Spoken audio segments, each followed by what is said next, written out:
ఆకాశవాణి జాతీయ వార్తలు చదువుతున్నది డివి సత్యనారాయణ. ముఖ్యాంశాలు: ప్రపంచంలో శక్తివంతమైన దేశంగా మారడమే భారతదేశ లక్ష్యమని రాష్ట్రపతి ద్రౌపది ముర్ము పేర్కొన్నారు.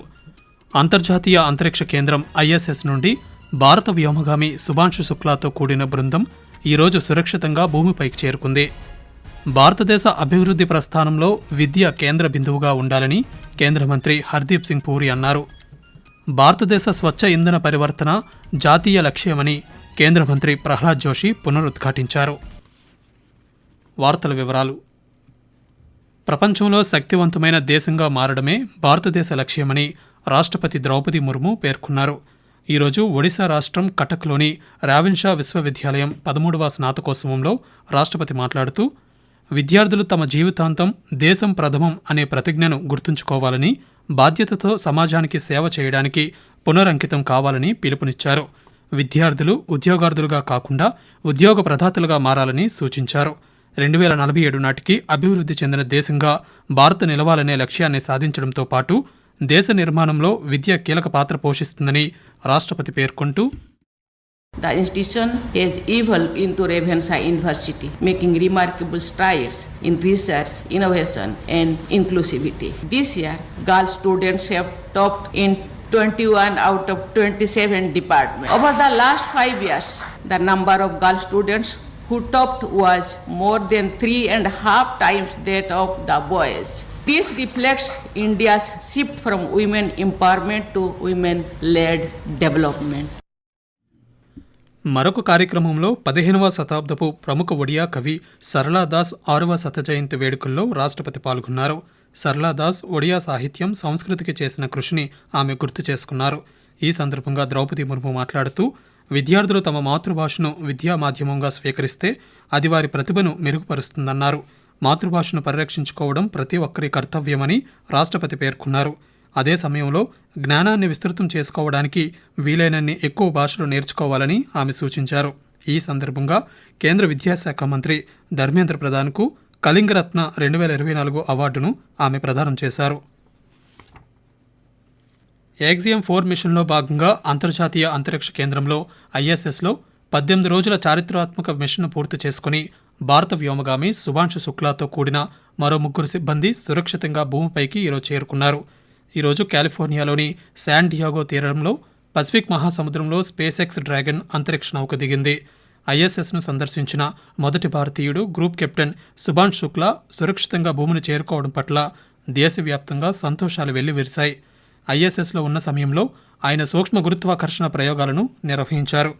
ఇక అంతరిక్ష ప్రయాణాన్ని విజయవంతంగా పూర్తి చేసిన భారత వైమానిక దళం గ్రూప్ కెప్టెన్ శుభాంశు శుక్లాను ప్రధానమంత్రి నరేంద్ర మోదీ, కేంద్ర శాస్త్ర సాంకేతిక మంత్రి జితేంద్ర సింగ్ సామాజిక మాధ్యమం X వేదికగా అభినందించారు.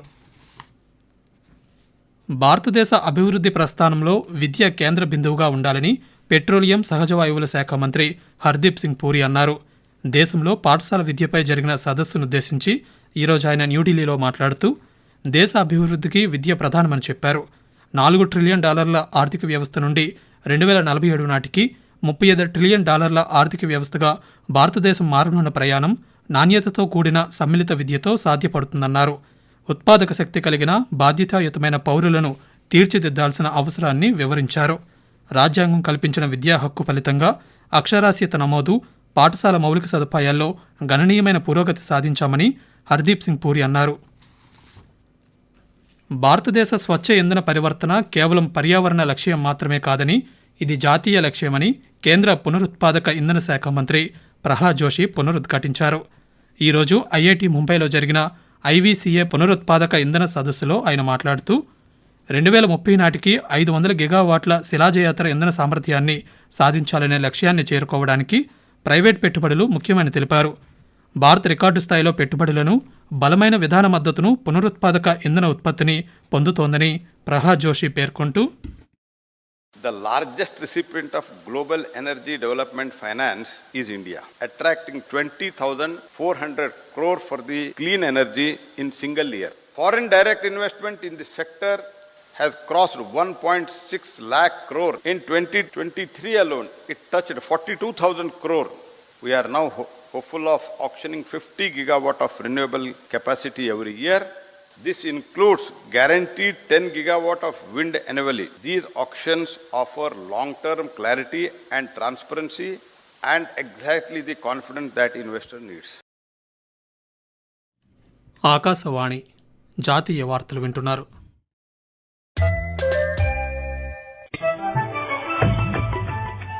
నిరంతర వార్తా విశేషాల కోసం ఆకాశవాణి సామాజిక మాధ్యమ వేదికలైన news on air YouTube channel ను, newsonair.gov.in వెబ్సైట్ ను, ట్విట్టర్ లో ఆల్ ఇండియా రేడియో న్యూస్ ను వీక్షించండి.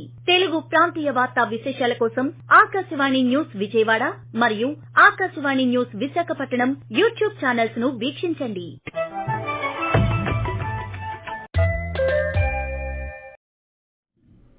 భారత విదేశాంగ మంత్రి డాక్టర్ ఎస్ జయశంకర్ ఈరోజు బీజింగ్లో చైనా అధ్యక్షులు జిన్పింగ్తో పాటు షాంఘై సహకార సంస్థ ఎస్సీఓ సభ్యులను కలిశారు. భారత్ చైనా దేశాల మధ్య ద్వైపాక్షిక సంబంధాలలో ఇటీవల జరిగిన పరిణామాలను చైనా అధ్యక్షుడికి వివరించామని జయశంకర్ సామాజిక మాధ్యమం ఎక్స్ వేదికగా తెలిపారు. కార్పొరేట్ సామాజిక బాధ్యత సిఎస్ఆర్ కార్యకలాపాలను పెంపొందించడానికి సామాజిక ఆర్థిక ఆడిట్లను నిర్వహించాలని కేంద్ర రోడ్డు రవాణా రహదారుల శాఖ మంత్రి నితిన్ గడ్కరీ పరిశ్రమలను కోరారు. ఈరోజు న్యూఢిల్లీలో జరిగిన 12వ జాతీయ సిఎస్ఆర్ టైమ్స్ అవార్డుల ప్రదానోత్సవంలో ఆయన ప్రసంగిస్తూ పట్టణ గ్రామీణ ప్రాంతాలు వైవిధ్యమైన సమస్యలను కలిగి ఉన్నాయన్నారు. అధునాతన సాంకేతిక పరిజ్ఞానాన్ని, వనరులను సమర్థవంతంగా ఉపయోగించినట్లయితే గ్రామీణ పరిస్థితులను మార్చవచ్చన్నారు. తద్వారా గ్రామీణ ప్రాంతాల ప్రజలు నగరాలకు వలస వెళ్లడాన్ని ఆపడం సాధ్యపడుతుందని కేంద్ర మంత్రి పేర్కొంటూ हम जो समाज में part and parcel of society है, तो समाज से जो हम कमाते हैं कुछ प्रमाण में हमने हमारे समाज को उसको लौटाना चाहिए और इसलिए कारपोरेट सोशल रिस्पॉन्सिबिलिटी है वो अपने आप में बहुत महत्वपूर्ण है. समाज के ऐसे अनेक सेक्टर्स हैं सामाजिक, आर्थिक, शैक्षणिक दृष्टि से पिछड़े हुए हैं, पर शुरुआत में उनको कोई मदद की आवश्यकता होती है. चाहे एजुकेशन सेक्टर हो, चाहे हेल्थ सेक्टर हो, चाहे एग्रीकल्चर सेक्टर हो, यहाँ बहुत मदद करने की आवश्यकता है. और ये छोटे छोटे इससे भी छोटा हुनर, छोटा स्किल डेवलप करके हम वहाँ की परिस्थितियां बदल सकते हैं. Indian institute of creative technologies IICT Mumbai ఈ సంవత్సరం ఆగస్టు నుండి తన మొదటి బ్యాచ్ విద్యార్థులకు ప్రవేశాలను కల్పిస్తోంది. ఒక అధికారిక ప్రకటన ప్రకారం ఈ సంస్థ animation, visual effects, gaming, comics, extended రియాలిటీలో ఇండస్ట్రీ ఓరియంటెడ్ కోర్సులను అందిస్తోంది. మేలో జరిగిన world audio visual entertainment summit వేవ్స్లో ప్రకటించిన విధంగా గేమింగ్లో 6 ప్రత్యేక కోర్సులు, పోస్ట్ ప్రొడక్షన్లో 4 కోర్సులు, యానిమేషన్, కామిక్స్, ఎక్స్టెండెడ్ రియాలిటీలో 8 కోర్సులను ఐఐసిటి మొదటి సంవత్సరం అందుబాటులో ఉంచింది. బ్యాడ్మింటన్ క్రీడాకారులు పివి సింధు, లక్ష్య సేన్, పురుషుల జోడీ సాత్విక్ సాయిరాజ్, చిరాగ్ శెట్టిలు రేపు టోక్యోలో జరగనున్న జపాన్ ఓపెన్ సూపర్ 750 బ్యాడ్మింటన్ టోర్నమెంట్లో పాల్గొనున్నారు. దేశీయ స్టాక్ మార్కెట్ సూచీలు ఈరోజు లాభాల్లో ముగిశాయి. సెన్సెక్స్ ఉదయం 82,253 పాయింట్ల వద్ద స్వల్ప నష్టాల్లో ప్రారంభమై 82,570 వద్ద స్థిరపడింది. నిఫ్టీ సైతం 113 పాయింట్ల లాభంతో 25,195 పాయింట్ల వద్ద ముగిసింది. రానున్న 3 రోజులు రాజస్థాన్, తూర్పు మధ్య భారతదేశంలో భారీ నుండి అతి భారీ వర్షాలు కురిసే అవకాశముందని భారత వాతావరణ శాఖ ఐఎండీ తెలిపింది.